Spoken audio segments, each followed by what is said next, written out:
it's Karen Burniston here with an assembly video for one of our die sets. This is die number 1169, the Snowman pop-up, and you can check out all of our die designs at KarenBurniston.com.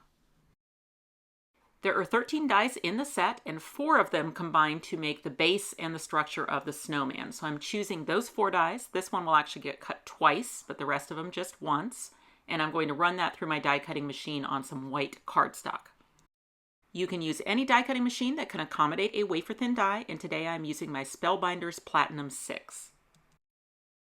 So this die cuts 2 identical pieces. I do need 4 of them, so I'm running back through with that piece. It's easy to cut all of the accessory pieces at one time by just using little scraps. There is an optional emboss feature on the sole of the boot. I think with a new die, it's better to emboss first and then cut. So I've set up my machine for an embossing sandwich and I've run that through. And that is, of course, completely optional. Embossing is a 2-step process, so after embossing, now I have to set the die down into those grooves and run it back through with a cutting sandwich. Card size is completely up to you. However, to hide a snowman that is wearing a hat, you need at least 5 inches in width when the card is closed. If you take the hat off, then you can get down to 4 1/4 when the card is closed. I'm doing an A2 horizontal, so that would be 11 inches by 4 1/4 inches, scored in the middle for folding. And then I used the largest rectangle in our Crosshatch rectangle set to cut pattern paper to fit inside the card. Okay, let me start with the face of the snowman. So there's a die that cuts the 2 halves of the face, and one has a slot and one has a tab, and you just get the tab through the slot. Now notice that lines up at the top and the bottom. If it doesn't, then you probably have one of them flipped over. So when you put it together, when one's flipped over, you'll see that they don't line up top and bottom. That's because that is not actually perfectly in the center. It is a little bit skewed to one side to give you more room for the hat at the top. So with the larger area to the top, then that little tab that goes through the slot will actually be pointing to the right. With the hat, it's opposite. So when you put the 2 together, the tab will be pointing to the left. And if you wanted to reverse that on either the hat or the face or both, you would flip both the pieces over. So the secret is just not to flip one half over, flip both halves over if you want to change the direction of the slot and the tab. So I'm just using my glue to attach the hat to the top of the snowman's face, just kind of lining up the inside edges with the edges of the white pieces. So on the hat, the little tab that's sticking out in the air is a great platform then to animate the snowflake. So then I just cut the snowflake, attach one spoke of it to that little protruding tab, and then as the snowman opens, then you'll see that you'll get some dimension to the snowflake as well. And then similarly, the other tab, the one that's through the middle of the face, is what's used to hold the carrot nose. So a little bit of glue on the tab, and then attach the carrot nose to it. There is a die in the set that will cut 9 matching little small circles, and those are used to make the face and the buttons of the snowman. Now, if you use score tape on the back of your cardstock before die cutting, then they'll just be stickers. I didn't do that today, so I'm using glue, adding my dots of glue where I'd like my little pieces to go, and then just using a QuickStik to pick them up and put them into the glue. Okay, the head is done, and now I will work on the body. Okay, I'm grabbing the 2 biggest pieces to make the body, and I just want to first make sure that I have them both right side up. And the way I check that is that the notches that are on the head are on opposite sides. So on the right on one piece and on the left on the other piece. There's a die in the set that will cut the neck parts of the scarf. So that's both a solid piece for the solid snowman and then one that cuts it in 2 pieces for the one that has the slot. Okay, so again, paying attention to the notches that hold the face on, we want to make sure those end up in front. So from behind the piece, I'm going to put the notched snowman through the slot until the center notch is in the slot at the bottom. Okay, and then it's just a matter of kind of bending the piece until you can get the notch in at the top. Okay, so now I see that I have the notches to hold the face on at the top of the snowman. I can see the scarf from the front. Okay, I'm going to set all snowman parts aside for a second and work on getting the base of my snowman put into the card. So this is the base piece. If it looks familiar, it could be it's very similar to the one for the palm tree pop-up or the tiny trees pop-up. So a base like this has 6 folds in it. And I always think it's best to fold towards yourself first, putting your thumbnail into the fold, and then immediately reverse it. And then you've got the two base pieces that glue into the card. Those fold under.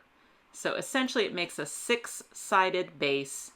There is a tapered tab on one end, and that's the tab that would get the adhesive. And then you just bring that around to attach it to the other side. And you can do that in the flat position with the two base tabs lined over the top of each other. It's real easy to do that in the flat position. Okay, so now I have my 6-sided base, and then the two tabs fold under and just meet at the fold of the card.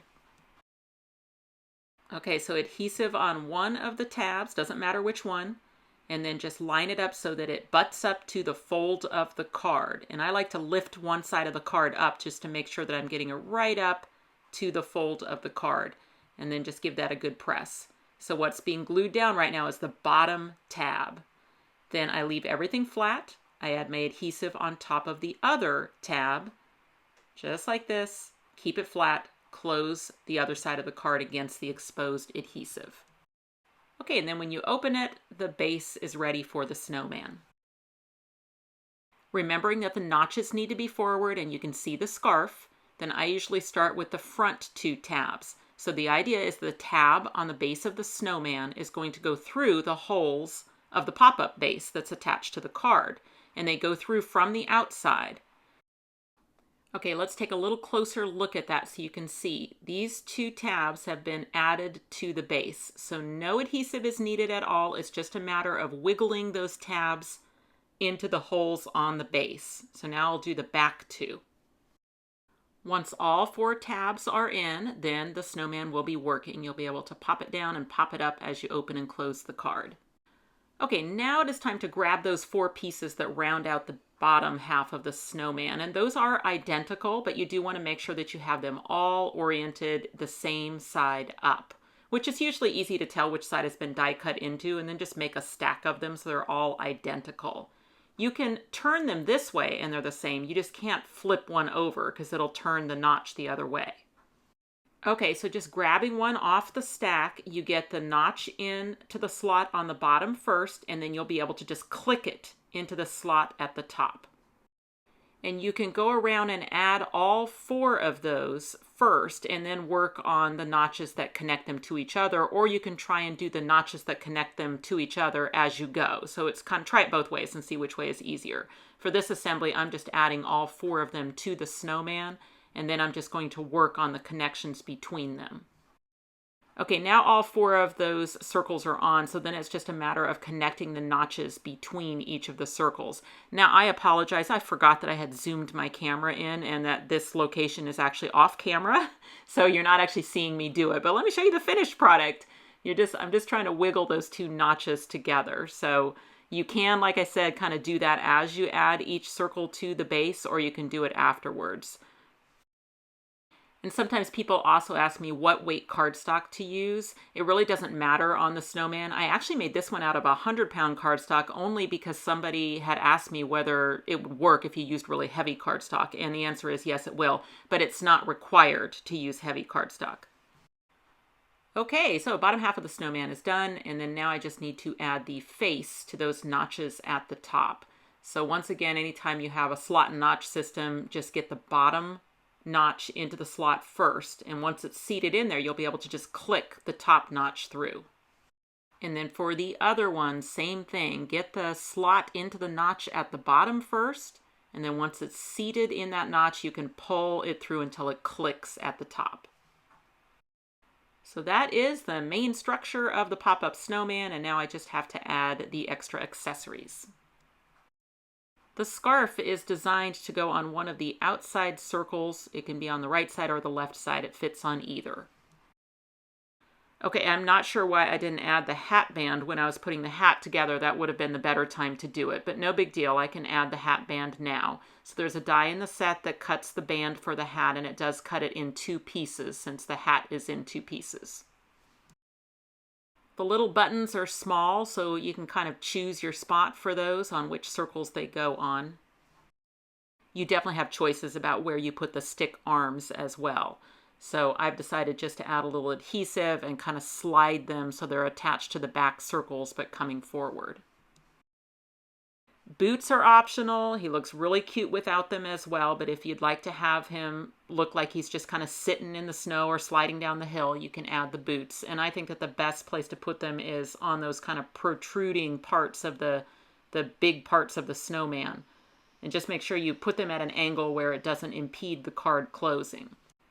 So the assembly on the snowman is actually not that bad. I mean, you can get those done pretty quickly if you wanted to make a lot of snowman cards. Okay, so let me just finish out this interior pretty quickly. What I'm going to use is this border from our new Long Nature Edges 2. And it's pretty easy to bend those snowflakes into a gradual line, but if you want to really be able to bend them like into a spiral, like I'm going to do, then just go through and kind of snip through about halfway between the snowflakes, and then it'll be really easy to bend that border. Okay, so I glued my borders down now to make that kind of swoopy spiral action, and then now I'm switching to our crosshatch circles. And then we have a new word set that goes great with the snowman. It's word set 13 Snow, and there's different ways you can combine those pieces. So I'm going to have it say, "Love you snow much." My favorite way to design card fronts for my pop-up cards is just to repeat the elements as a simple lead-in. So I did the exact same paper treatment with the border and then the same circles, and then I just used the burr for the front of the card. My finished card is just a standard A2, so a regular A2 envelope, and it does fold flat. I would not expect that you would need any extra postage.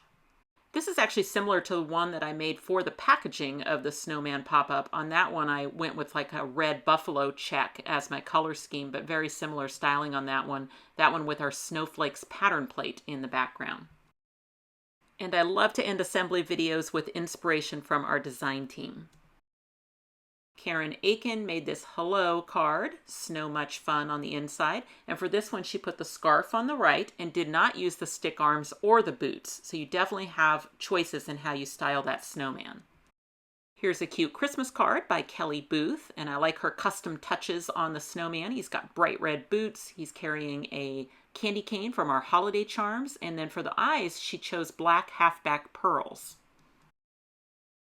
What Sandy is showing here is how you can turn your card and then add the snowman so that it's oriented as a top fold card. And then she was able to use the Christmas trees pop stand next to it. This is just so pretty and clever. Kelly Booth with a snowman card where she's used floral paper and accents. This card by Frances Byrne also uses the new street lantern in the background. Another cute card by Kelly, this time with googly eyes and no boots. Lois Bach found some super cute snowman paper and then styled the pop-up snowman to match.